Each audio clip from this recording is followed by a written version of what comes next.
அனைவருக்கும் வணக்கம். நான் வழக்கறிஞர் முத்தமிழ் வேந்தன். நான் அனைத்து இந்திய அண்ணா திராவிட முன்னேற்றக் கழக வழக்கறிஞர் அணியில் மாவட்ட துணை செயலாளர் பொறுப்பில் இருக்கிறேன். இந்த இக்கட்டான இறுக்கமான அரசியல் சூழ்நிலையில் நான் என்னுடைய கருத்துக்களை பதிவு செய்வது அவசியம் என்று நான் நினைக்கிறேன்.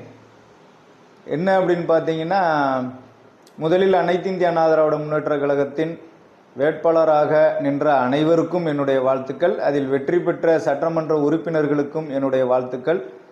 இந்த வெற்றிக்காக உழைத்த ஒவ்வொரு கழக தொண்டர்களுக்கும் தோழர்களுக்கும் என்னுடைய வாழ்த்துக்களையும் நன்றிகளையும் சமர்ப்பிக்கிறேன். இப்போ நடந்திருக்கிற இந்த ஒரு விஷயம் பார்த்தீங்கன்னா, ஒரு விஜய் அவர்களுடைய அலை அலை தான் அதை சொல்லணும். ஏன்னா ஒரு அலை தான் உடனே அடித்து சடனாக அடிச்சுட்டு போகிறது அலை தான் அடிக்கும். அதே போல் நீங்கள் தெரிஞ்சுக்க வேண்டியது, அலை வந்த வேகத்திற்கு கடலுக்குள்ளே போயிடும். எப்போதுமே அலை வெளியில் நிற்காது, கண்டிப்பாக கடலுக்குள்ளே போயிடும். இது போல் அலை டெல்லியில் அடிச்சிச்சு ஆம் ஆத்மிங்கிற அலை. அப்புறம் ஆந்திர பிரதேசில் அடிச்சுது ஜெகன்மோகன் ரெட்டியோட அலை. அப்போ இந்த அலைகள்லாம் என்ன ஆணுச்சுன்னு கொஞ்சம் திரும்பி பார்த்தீங்களா? இந்த அலைகள் ஒரு 5 வருடம் 10 வருடம் இருக்குங்களா?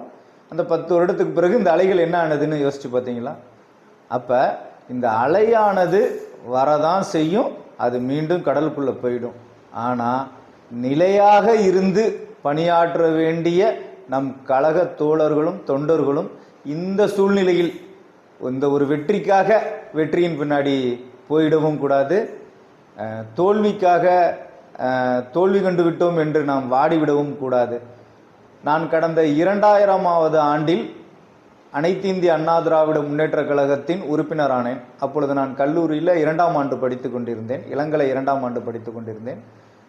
அன்றிலிருந்து இன்று வரை 26 வருடங்களாக நான் அனைத்து இந்திய அண்ணா திராவிட முன்னேற்றக் கழகத்தில் பயணித்து கொண்டே இருக்கிறேன். இந்த பயணத்தில் நான் முதல் கட்டத்திலேயே எடுத்த எடுப்பிலேயே 2001 2002ஆம் ஆண்டுகள் வாக்கில் தஞ்சாவூர் அன்னை சத்யா விளையாட்டரங்கத்தில் இதய தெய்வம் புரட்சி தலைவி அம்மா அவர்கள் வருவதாக இருந்தது. அவர்களின் வருகையை ஒட்டி நான் சோறு விளம்பரம் செய்திருந்தேன். அப்பொழுது எனக்கு மாவட்ட செயலாளர்கள் நகர செயலாளர் யார் என்று கூட தெரியாது.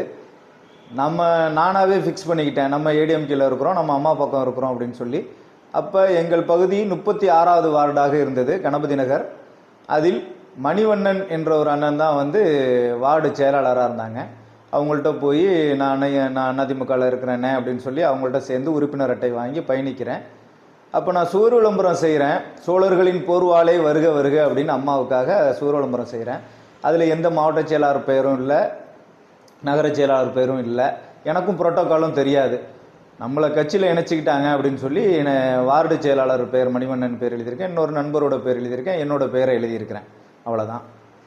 இதில் தான் என்னோடய அரசியல் வாழ்க்கை தொடங்கியது. அப்போ மாவட்ட செயலாளர்கள் நகர செயலாளர்கள்லாம் அந்த ஃப்ளெக்ஸை வச்சு என்னுடைய சூறு விளம்பரத்தை மறைச்சாங்க. ஏன் அப்படின்னு கேட்கும்போது தான் மாவட்ட செயலாளர் பேர் போடாமல் செய்யக்கூடாது அப்படின்னு சொன்னாங்க. இது 2002ஆம் ஆண்டுன்னு நினைக்கிறேன்.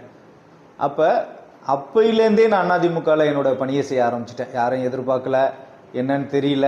ஆனாலும் அம்மாவுக்காக அதிமுக அப்படின்னு சொல்லி நான் பயணிக்க ஆரம்பித்தேன். அதன் பிறகு 26 ஆண்டுகள் கழித்து பின்னாடி திரும்பி பார்த்தோம்னா அந்த வார்டு செயலாளரும் இப்போ நம்ம கட்சியில் இல்லை, அந்த என்னுடைய நண்பரும் இப்போ அந்த நம்ம அதிமுகவில் இல்லை. ஆனால் நான் 26 வருடமாக அதிமுகவில் தான் இருக்கிறேன். அதிமுகவில் இருந்து இதய தெய்வம் புரட்சி தலைவி அம்மா அவர்களின் தோல்வியையும் நான் பார்த்திருக்கிறேன். அதே போல் திரும்பி எழுந்து மதுரையில் போட்ட அந்த மாநாட்டில் அம்மா கர்ஜித்ததையும் நான் கேட்டிருக்கிறேன். அதே போல் எதிரிகளே எதிரே இல்லை என்று சொன்ன அம்மாவின் அந்த பொன்மொழிகள் என் காதில் கேட்டுக்கொண்டே இருக்கிறது. தொடர்ந்து 2 முறை இதய தெய்வம் புரட்சி தலைவி அம்மா அவர்கள் வெற்றி பெற்றதையும் நான் பார்த்திருக்கிறேன். வெற்றியின் மகிழ்விலே இருந்த எங்களை துயரத்தில் ஆழ்த்தி சென்ற அம்மாவின் இறப்பையும் நான் பார்த்திருக்கிறேன். அதன் பிறகு 4 வருட காலம் பல சோதனைகளை கண்ட நமது கழகத்தை கட்டி காத்து தலைவர் எடப்பாடியார் அவர்கள் கழகத்தின் பொதுச் செயலாளராக பொறுப்பேற்றதையும் நான் பார்த்திருக்கிறேன். அதன் பிறகு வந்த தோல்விகளையும் பார்த்திருக்கிறேன். இதுபோல நமது கழகத்தில் நடந்த அனைத்து வெற்றி தோல்விகளையும் நான் பார்த்திருக்கிறேன்.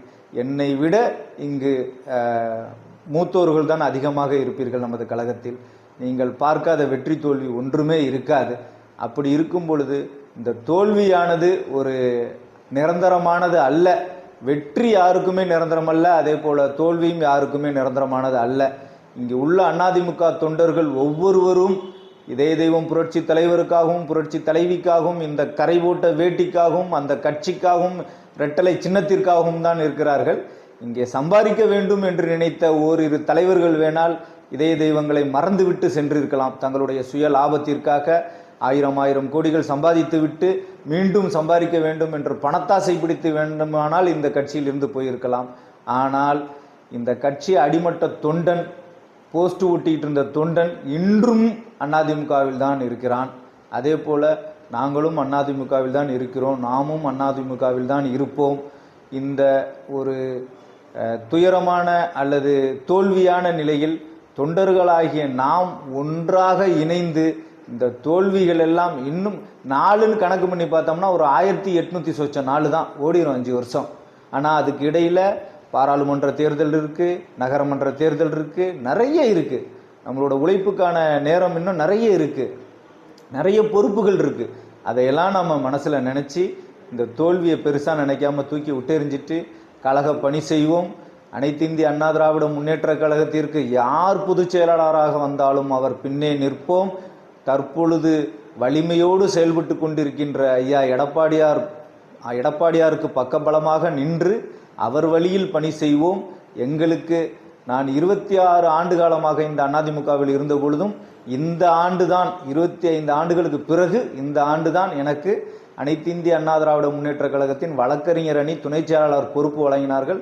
அந்த பொறுப்பை வழங்கி எனக்கு அந்த பணியை கொடுத்த எனது அண்ணன் மாநகர செயலாளர் NS சரவணன் அவர்களின் வழியிலும் எடப்பாடியார் அவர்களுக்கு ஒரு கைத்தாங்கலாகவும் நாம் மிகப்பெரிய வலிமை மிக்க கரங்களாகவும் இருந்து அண்ணன் வழியில் செயல்படுவேன் என்று சொல்லி இந்த உயிர் இருக்கும் வரை அதிமுகவில் தான், இந்த உயிர் பிரிந்தாலும் அதிமுகவின் கொடிதான் போற்றப்பட வேண்டும் என்று சொல்லி நம்முடைய கழக சொந்தங்கள் தோழர்கள் அனைவரும் உற்சாகத்தோடு மீண்டும் எழுந்து செயல்படுவோம்.